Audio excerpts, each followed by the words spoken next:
Hi guys, I am Sunidhi and in this video we will discuss about most prevalent infection in women's nowadays, that is UTI.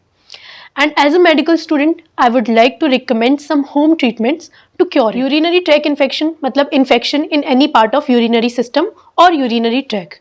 Urinary tract में हमारी 4 organs included है, kidney, ureter, bladder and urethra. Bladder जहां हमारा urine store होता है और urethra जहां से यूरिन पास आउट होता है. अब देखिए, हर एक ऑर्गन में अगर इन्फेक्शन हो रहा है तो उसको एक अलग मेडिकल टर्म यूज की जाती है. अगर यूरेथ्रा में आपको इन्फेक्शन होगा तो उसे ही हम यूरेथ्राइटिस कह देंगे, ब्लैडर में हो रहा है तो सिस्टाइटिस, और अगर किडनी में हो रहा है तो प्लियोनेफ्राइटिस. बट ये सारी चीज़ें हमारा यूटीआई के अंदर ही आती हैं. तो इस हिसाब से हम यूटीआई को 2 पार्ट्स में इंक्लूड कर कर पढ़ते हैं, लोअर यूटीआई और अपर यूटीआई. मोस्ट कॉमनली जो हम वुमेन्स में देखते हैं वो लोअर यूटीआई होता है, उसके भी मैं कॉजेज बताऊंगी. और अपर यूटीआई रेयर होता है बट ये सीरियस होता है.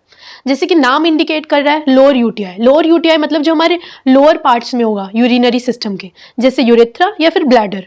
और वहीं अपर यूटीआई जो हमारे अपर पार्ट्स में होगा, किडनी या फिर यूरेटर. लेकिन वो सीरियस माना जाएगा. कॉजेज क्या होता है? देखो, सबसे पहले कहा जाता है कि women's are more prone than man for UTI. इसका मेन रीजन है एनाटॉमिकल डिफरेंसेस. अगर हम बात करें मेल के यूरेथ्रल स्ट्रक्चर की, तो वो लार्ज होता है एज कम्पेयर टू फीमेल, तो जिसकी वजह से it is easily accessible for bacteria of UTI.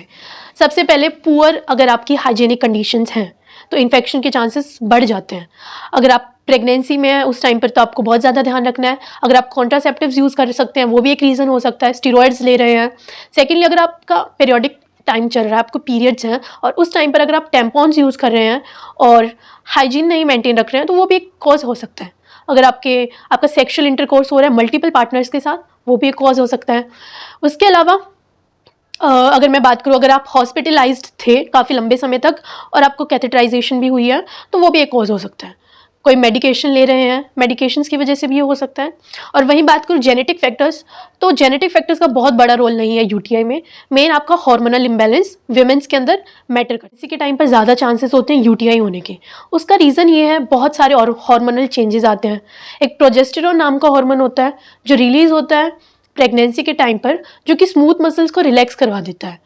तो जिसकी वजह से ब्लैडर में काफ़ी लंबे टाइम तक यूरिन स्टोर हो जाता है फीमेल्स के अंदर, तो जो कि यूटीआई के चांसेस इंक्रीज कर देता है. चलिए जानते हैं कॉमन साइन और सिम्टम्स क्या होंगे. लोअर यूटीआई के लिए अलग साइन सिम्टम्स होंगे और अपर यूटीआई के अलग. लोअर यूटीआई की बात करूँ जो कि मोस्ट कॉमन है, आपको सबसे पहले फ्रीक्वेंट यूरिनेशन होगा, बार बार यूरिन करने की अर्ज होगी, पर एक बारी में आपका पूरी तरीके से एम्प्टी नहीं हो पाएगा ब्लैडर.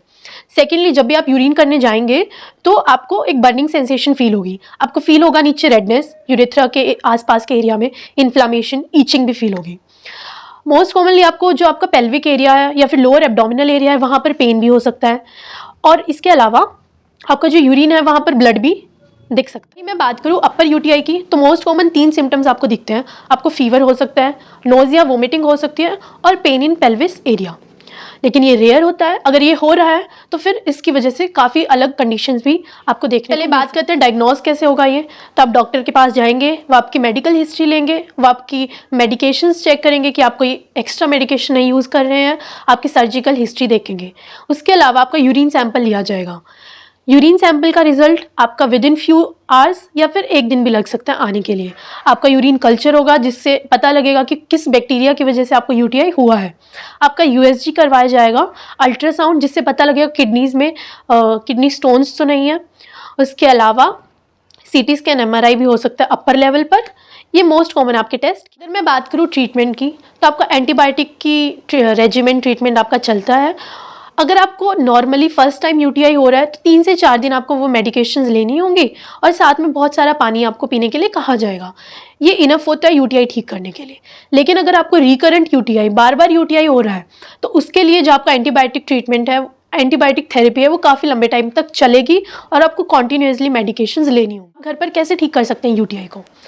तो फर्स्टली, अगर आप चाय या कॉफ़ी वाले पर्सन हैं तो वो चीज़ आप स्किप करके आप दही यूज़ करिए, because that contains lot of probiotics जो कि आपकी हेल्थ को भी इंक्रीज, आपकी इम्यूनिटी को बूस्ट अप करने में हेल्प करेंगे. सेकेंडली, जैसे कि इम्यूनिटी वीक होती है तो इन्फेक्शन के चांसेस इंक्रीज होते हैं, तो इम्यूनिटी को इंक्रीज करने के लिए vitamin C rich foods best होते हैं. थर्ड, अगर आप बहुत सारा पानी पिएंगे तभी आपका इन्फेक्शन यूरिन के थ्रू पास आउट हो पाएगा. और आपको एक चीज़ का ध्यान रखना है, अगर आप वेजाइना को वॉश कर रहे हैं टाइम पर बट आप वेजाइनल वॉशेस या अदर केमिकल सब्सटेंस यूज़ कर रहे हैं तो उसको जल्दी से अवॉइड करिए।